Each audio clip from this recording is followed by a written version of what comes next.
How are you doing, Jake? You okay? Yeah. I'm doing well. The arm had bounced back since I spoke with you last. I don't know if you can see this, Frank. Cool scar, huh? Look at that, eh? Yeah, that's a good one. So they opened up my arm and put me back together, and I'm still playing ball here in Toronto. So very fortunate that that's the case. You're like the $6 million man.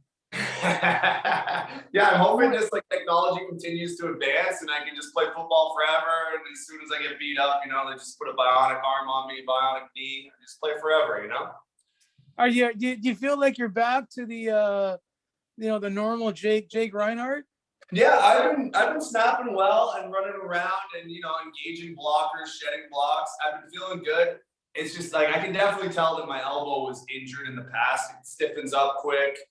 It just doesn't feel like my good elbow, for sure. But it operates, at probably like 95% is what it would be, and it's still snapping as good as I ever did and running around as good as I ever did. Just gets a little bit more sore than usual. But other than that, feeling fine. Hey, Jake, when you snap the ball back, whether it's a field goal or a punt, how much does the left elbow influence the snap? Yeah, it does. The left hand for me, I'm right-handed, so throwing with the right hand, left hand's the guide hand. So it's basically just directing the ball exactly where to go and helps just get a nice spiral on it. So it's definitely involved with the snap, and it also requires you to snap your elbow very fast, like to full extension. So you're in a flex state with your left hand, and then you go full extension really quick. So you definitely need your elbow to be healthy to be able to do that, to go full flexion really quick, guide the ball to where it needs to be, and help it come off your right hand real clean, so you get a nice spiral back to the holder or the punter. Did you have to do any added pre training camp work to make sure everything was functioning properly? Yeah, well, I certainly did a lot of rehab, a lot of stretching, a lot of strengthening exercises. If ever I found myself sitting doing something, I would always just throw a band around the back of my neck, wrap it around my wrist, and just pull on it. So it was always working my arm range of motion, trying to get that range of motion back, and then do a lot of strengthening exercises with the triceps, like straightening the elbow, and then engaging full flexion. My wife helped me a lot too with the stretching. She would just push on my arm to have a little bit of extra force to really increase that range of motion. And then I would push back to build the strength. And I've done that, since October, really. Late October, I've been really pushing on it. And been rehabbing very hard. It's a quick turnaround, I think, for the injury that I had. But I've been doing all the right things day in and day out and taking care of my body. So I think I'm ready to go this year, and feeling the elbow is feeling very good. Jake, you got to wear any kind of protective sleeve on it? No, I people had asked me about that, wearing a brace, something like that. But in my position, you just need to move your elbow so much. You really need to whip it. I couldn't wear a brace on my left hand. It would just restrict my motion. So I don't wear any protective sleeve on it at all, and it feels good. I don't feel it's necessary, and I feel like it would be almost counterproductive. It would inhibit my motion, so I don't use one. I get it. No, Jake, I didn't. Yeah. I didn't realize you got whacked pretty good last week on illegal hit. Oh yeah. But usually football players when they come back from an injury, they actually welcome being hit. It makes them feel that they're back. Did you feel that way? You know what? I did feel good after the hit because my arm felt fine after. I know I got clobbered, and that's football, running downfield. They say keep your head on a swivel. I guess my head wasn't on a swivel in that particular play.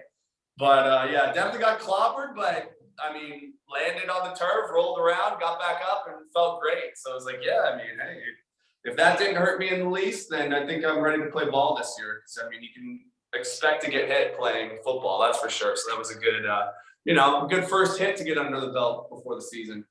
Oh, no kidding.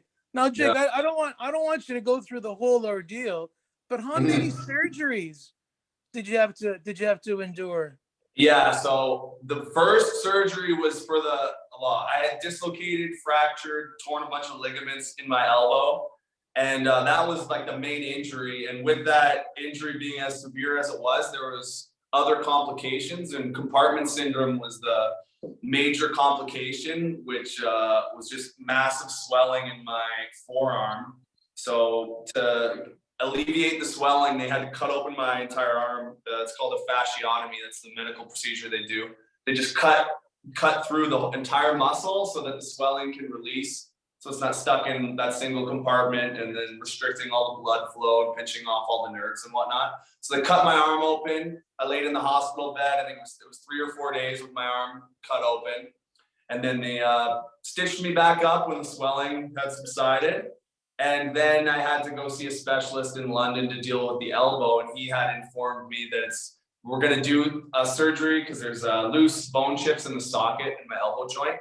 But he says it's best to do them during the following off season, so then you can recover from that, as opposed to, it would just prolong the recovery process. So I was advised to wait for that to release, or to, get the bone chips out of the socket until next off season. So that's my plan right now. So it'll be 2 procedures in all, if all goes well. Oh, so you have more procedures that are going to follow. Yeah, this following off season, just removing loose bone chips in the socket. Because right now they're in there, and when I move my elbow around doing certain movements, like if I were to put a dumbbell in my hand, put it over my head, move like this, like I can feel it clicking. Like I can feel the bone chip in my socket in the way. But that's the only time I feel that. It doesn't seem to inhibit any other motion, so the doctor wasn't too concerned about it. He said, hey, do it the following off season. I mean, if you do it now, then you're going to be waiting too long. You probably won't make it in time for the regular season. So it's like, if it doesn't do any damage, let's just push it back, do it the following off season. And, it seems like the best option. I get it, man. Yeah. I feel bad when I'm thinking when I had to do a colonoscopy, but what you went through, man, Jake. I don't know. Colonoscopy might be worse, Frank. Oh man, you know what? Whatever. Now, Jake, I know you're a father, and I'm sure you're very proud. You think your boy will be in the stands on Friday? Yeah, I don't know, because it's bad. If it was an earlier game, for certain he would be there, but his bedtime's right at 7:30 when his kickoff's the same time, so he can get pretty ornery if he stays up past his bedtime. So we'll see what it'll be his mama's ultimate decision to make on that one. So we'll see if he makes it out or not. But if he's in a bad mood and needs to be sleeping, then mama might have to take him home. But the rest, that's good. Hey, sure. Jake, what's it been like being home during camp?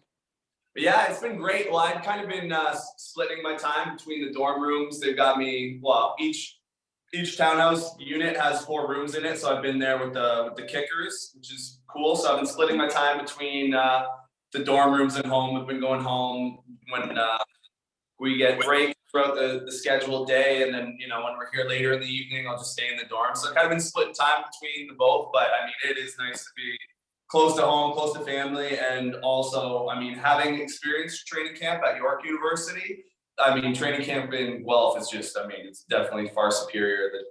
The amenities here and all the facilities and the food and everything has just been great. So, just from that aspect alone, it's nice to be in Guelph.